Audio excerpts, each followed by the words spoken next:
Shalom Bracha. Mai 68 fut-elle une révolution juive?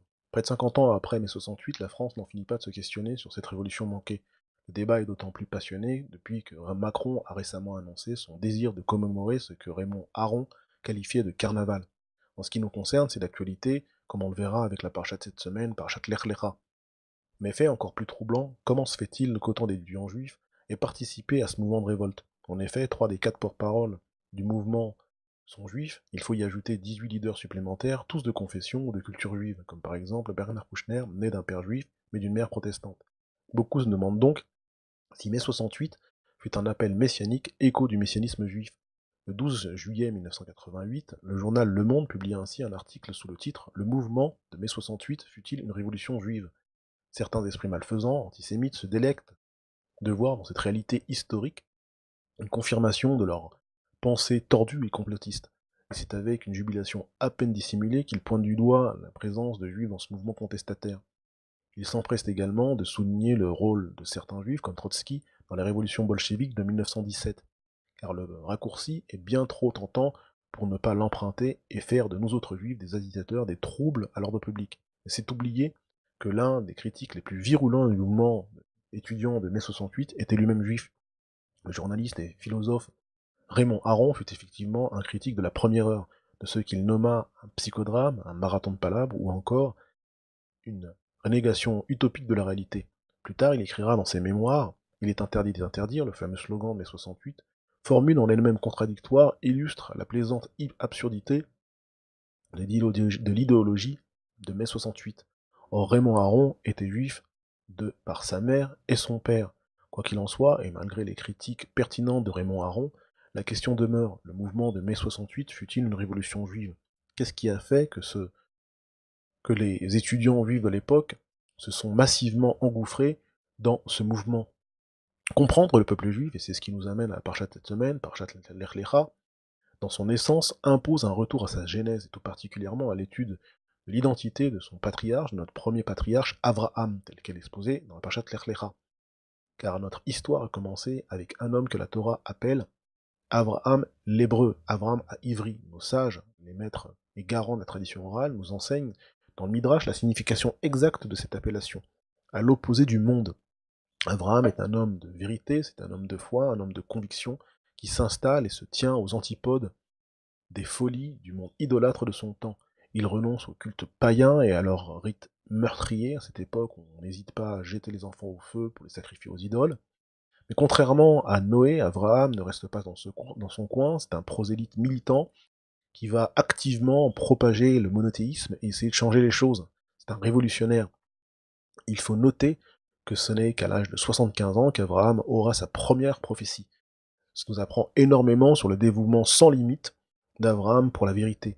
Ce dévouement marquera toute son existence, qu'il n'hésitera pas à mettre en péril. Il sera en effet pourchassé et jeté dans la fournaise ardente par Nimrod, mais rien ni personne ne l'empêchera de poursuivre son œuvre. Abraham est ce que certains appellent le proto-juif. Il est en quelque sorte le code source de notre identité juive. Il a implanté en nous cet idéalisme, cette tendance intransigeante à vouloir changer le monde, comme l'explique le Rav Eliaou Dessler dans le Mirtam Eliaou, en se basant sur un commentaire de Raphaïm de Volégine dans les Pirkei Avot. Le patriarche Abraham a donc transmis cette tendance à ses descendants, et ceux-ci ont été au premier rang de presque toutes les avancées majeures, les grandes causes et les mouvements sociaux, qu'il s'agisse des droits civiques, des syndicats de travailleurs, etc. Voilà qui semble répondre à une de nos questions. Qu'est-ce qui fait que autant d'étudiants juifs se sont engouffrés dans ce mouvement? À première vue, l'idéalisme militant hérité d'Abraham semble être un facteur prépondérant dans l'engouement de certains étudiants juifs pour Mer 68. Mais est-ce vraiment le cas? Il y a une autre notion qu'il nous faut étudier, c'est la notion de peuple élu, et qui semble apporter un éclairage à cette question, des éléments de réponse en tout cas. Là-bas, dans l'Exode, chapitre 19, verset 6, Akadosh Baruch Hu fait dire à Moshe Rabbeinu la chose suivante: vous serez pour moi une dynastie de pontifes, une nation sainte. En hébreu, même les Kohanim Goy Kadosh. Cette déclaration confirme l'alliance que Dieu a scellée avec Avraham Avinu, ainsi qu'avec Yitzhak Avinu et Yaakov. Elle fait du peuple juif les représentants de la royauté divine dans ce monde, le peuple élu. Alors il ne s'agit pas d'une élection au suffrage universel, personne n'a voté, mais c'est une suite logique de l'engagement et de l'abnégation sans limite des patriarches, notamment d'Abraham Avinu. Abraham a choisi Dieu et c'est ainsi qu'il est devenu son élu, et il appartient à chacun de choisir Dieu et de devenir de ce fait son élu. Les notions de tikkun, il faut ajouter à cela les notions de tikkun, de réparation du monde, de chidouche, d'innovation dans la productivité, la production, l'interprétation des textes de Torah, et le messianisme, la Géoula, la délivrance, sont inhérentes à ce sacerdoce.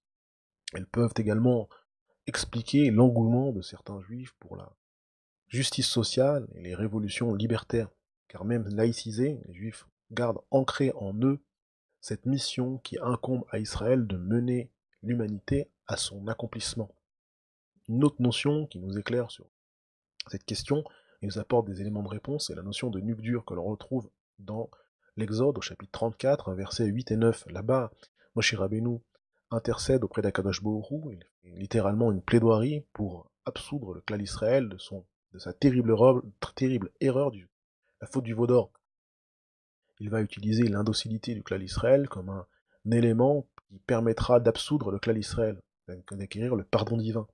Le Rav Shimshon Raphaël Hirsch questionne ce passage de la Torah qui relate donc la plaidoirie de Moshe Rabbeinu après la faute du veau d'or, et celui-ci semble utiliser l'indocilité du peuple d'Israël pour obtenir le pardon divin. Rav Shimshon Raphaël Hirsch demande comment le catégore, l'accusation peut devenir le sanégor, la défense. Il répond en expliquant que c'est précisément cette qualité de têtu, de nuque dure, qui va assurer la pérennité du peuple d'Israël. Le propre du juif est de ne pas se laisser impressionner par la majorité, il est capable de rester fidèle à ses convictions et ses valeurs, la valeur de la Torah et du judaïsme, malgré la vindicte populaire. C'est ainsi qu'à travers les générations, l'ensemble d'individus, et plus particulièrement les leaders du clan d'Israël, de Rabbi Akiva à Briskorov, en passant par Imam Maïmonide et Nachmanide, ont tous bravé avec fierté leurs détracteurs pour vivre un judaïsme authentique. Mais est-ce vraiment ce qui a animé les jeunes et les jeunes révolutionnaires communistes, bundistes, trotskistes ou les étudiants de mai 68? Il faut admettre que ce regard, les Kafsrout, s'éloigne quelque peu pour nous perdre dire beaucoup de la triste réalité. Car en effet, le désir d'assimilation, l'hédonisme exacerbé, le refus de l'autorité et de la religion de beaucoup des révolutionnaires communistes, ou de l'essentiel des révolutionnaires communistes, bundistes, marxistes, de la Scala, et aussi des étudiants de mai 68, et semble en rupture avec les valeurs du judaïsme et l'héritage d'Abraham. Depuis toujours, des éléments marginaux du peuple d'Israël ont cherché une alternative profane au judaïsme, pour ne pas dire une alternative apostat, voire idolâtre. Ils ont ainsi adhéré, ou même inventé des idéologies que le Rav Elchanan Wasserman, de mémoire bénie, nomme les ismes, marxisme, communisme, trotskisme, maoïsme, etc.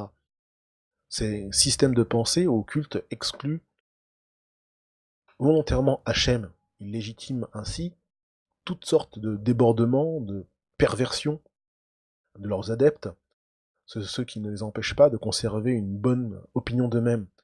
Cette démarche pernicieuse n'est pas nouvelle. Elle fut à l'origine du culte du Vaudor, au même titre que de la Haskalah, le mouvement d'émancipation du XVIIIe et XIXe siècle qui a fait des ravages en Europe de l'Est. Nos sages expliquent effectivement que les peuples, que les enfants d'Israël, n'ont servi les idoles que pour se permettre la débauche en public, comme c'est marqué dans la Gemara Sanhedrin, page 63, au verso. On peut expliquer cette démarche qui semble contradictoire, par le fait que l'homme est un être dual et complexe. Il est doté d'une part d'une âme divine et d'une conscience morale qui l'assaille au moindre écart, mais il a également une âme animale qui le pousse à jouir sans retenue des plaisirs de ce monde. La Torah et le judaïsme nous invitent à établir une harmonie entre ces centres égoïsmes, et c'est en effectuant ce travail d'harmonisation que l'on peut réellement parvenir à la félicité absolue en s'attachant à Hachem. C'est la dvekut. Mais le Yetzerara nous donne l'illusion que l'abandon aux pulsions, aux passions est le meilleur moyen d'y parvenir. Il susurre à nos cœurs que c'est un moyen bien plus rapide, plus facile et plus séduisant. Il chantonne également à qui veut l'entendre sa doctrine corrompue, vivre sans temps mort et jouir sans entrave. C'est ainsi que, pour pouvoir jouir sans entrave et surtout sans état d'âme, certains révolutionnaires juifs ont opté pour des solutions alternatives, des systèmes alternatifs. Malheureusement, ceci apparaît comme une piste bien plus réaliste pour expliquer l'engouement de bien des révolutionnaires en rupture avec la Torah. Car hormis un parfum d'humanisme à la sauce Mao, grand humanisme devant Hachem, c'est bien connu, le mouvement étudiant de mai 68 colportait un tas d'idées totalement en contradiction avec la Torah, qu'il s'agisse du rejet de la structure, du rejet du père, ou de la religion, ou de la déstructuration de la famille. Il était ce que nos sages appellent un mouvement de porquéole. Fort heureusement, ce mouvement n'a pas conduit à l'établissement d'un régime fasciste ou maoïste, malgré son opposition à l'utilisation du droit de vote, etc., et aux certains principes démocratiques. Il a certes eu des permis de contribuer à des avancées sociales, notamment pas le mouvement étudiant, mais plus le mouvement des ouvriers de l'époque, l'allègement des heures de travail, l'augmentation des salaires, etc. Néanmoins, les séquelles du mouvement étudiant ont été terribles sur la société, la famille, l'éducation, la culture, etc. Serait donc insultant, mais surtout totalement faux, d'attribuer à Abraham l'écocentrisme, la déstructuration de la famille, le parricide, le fait de tuer le père, l'hédonisme exacerbé, tous enfants de mai 68. Car Abraham l'hébreu, Abraham à Ivry, le révolutionnaire, prenait avec ferveur le monothéisme, l'acceptation du joug divin, la famille, la cohésion familiale, la hiérarchie, le respect du père et de la mère, la vertu et la justice. Comme il est écrit dans la Torah, si je l'ai choisi, dit Dieu en question à propos d'Abraham, c'est pour qu'il prescrive à ses enfants et à sa famille après lui d'observer la voie d'Hachem en pratiquant la vertu et la justice. Donc rien à voir avec mai 68. La proportion de juifs dans le mouvement de mai 68 ne saurait donc s'expliquer par l'héritage abramique et encore moins par le projet du judaïsme. Il faut y voir des facteurs sociaux ou familiaux. En effet, des enfants de survivants de la Shoah ont vu dans ce mouvement une opportunité de relever la tête pour s'afficher comme les champions de la laïcité, de l'hédonisme, de la lutte contre la morale, ainsi que de la lutte contre le capitalisme. Car la Shoah a meurtri les corps et les consciences des trois quarts des Juifs d'Europe de l'Est. Beaucoup des survivants qui sont installés en France ont vécu dans la peur, la honte, ainsi que la conviction qu'il fallait faire profil bas et se fondre dans la masse, qu'ils ont transmis à leurs enfants, lesquels ont développé une frustration. Il apparaît que la quasi-totalité des leaders juifs de mai 68 étaient des fils de survivants. Mai 68 aurait alors servi de défouloir pour ces enfants en mal de vivre. Qu'ils soient juifs, qu'ils soient issus de l'immigration ou quoi que ce soit d'autre, le fait d'avoir vécu dans un climat d'effacement et de renoncement de soi les a certainement amenés, et plus tard, pour d'autres révolutions ou d'autres mouvements sociaux, à se mettre en avant dans le courant contestataire. Grâce à Dieu, certains de ces trublions ont finalement réalisé qu'être juif est un combat existentiel qui mène à l'harmonie, à la vraie celle-ci. Cette fois, c'est ainsi que des personnalités comme Béni Lévy, de mémoire bénie, ont renoué avec la Torah et le judaïsme, et ont compris que l'élévation de soi et du monde, par le biais de la Torah et des mitzvot, est la véritable révolution, une révolution permanente. Si vous avez des questions, n'hésitez pas à les poser.